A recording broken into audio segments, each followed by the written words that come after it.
আসসালামু আলাইকুম গাইস, সবাই কেমন আছেন? আশা করি সবাই অনেক ভালো আছেন। আলহামদুলিল্লাহ আমি খুব ভালো আছি। তো এখন হচ্ছে 10টা 48 বাজে। অনেক রোদ, মানে এখানে বসাই যাচ্ছে না। আমি এইমাত্র বাহিরে আসছি, মানে কালকে যে কাপড় চোপড় ধুইছি এগুলা যে রোদ্রে এখন দিয়েছি, দেখাইতেছি। দেখেন কত কাপড় চোপড় ধুইছি, দেখেন দেখাচ্ছি।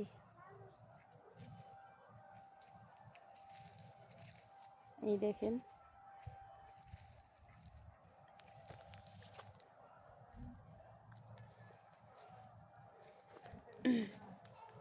কি দেখছেন? ভাবতেছেন সব জামা কাপড় আমার? না, এখানে আরও অনেকেই কাপড় চোপড় দিচ্ছে আমার। এই যে এই রশির সবগুলো, এই যে এখানে দেখতে পাচ্ছেন কিনা জানি না, এই যে এখানে এই রশির সবগুলো কাপড় আমার। এই যে দেখেন, এগুলা সব কালকে এগুলা ধুইছি। আরও আছে, আর হচ্ছে কি এই যে এখানেও আছে।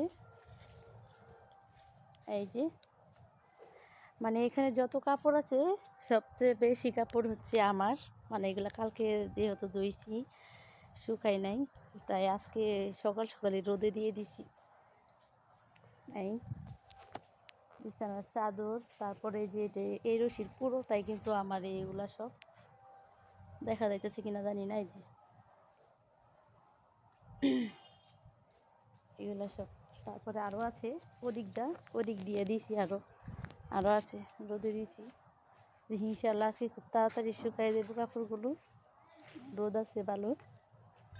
তো শীতের দিন রোদে বসতে কার কার ভালো লাগে অবশ্যই কমেন্টে কমেন্ট করে যাবেন। আর কে কোন জেলাতে দেখতেছেন অবশ্যই কমেন্টে কমেন্ট করবেন।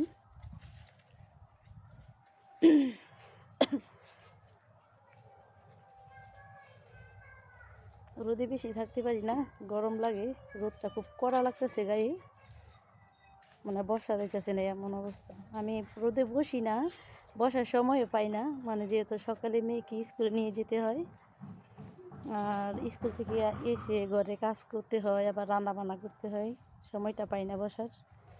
তো আজকে স্কুলে যাই নাই, ভাবতেছিলাম মেয়েরে নিয়ে একটু মার্কেটে যাব, এই জন্য আর স্কুলে যাই নাই। সকাল সকাল যাব, আবার তাড়াতাড়ি চলে আসব। তো কে কোন জায়গা থেকে দেখতেছেন অবশ্যই কমেন্টে কমেন্ট করবেন। সবাই ভালো থাকবেন, সুস্থ থাকবেন। আজকের জন্য এই পর্যন্ত। আল্লাহ হাফিজ।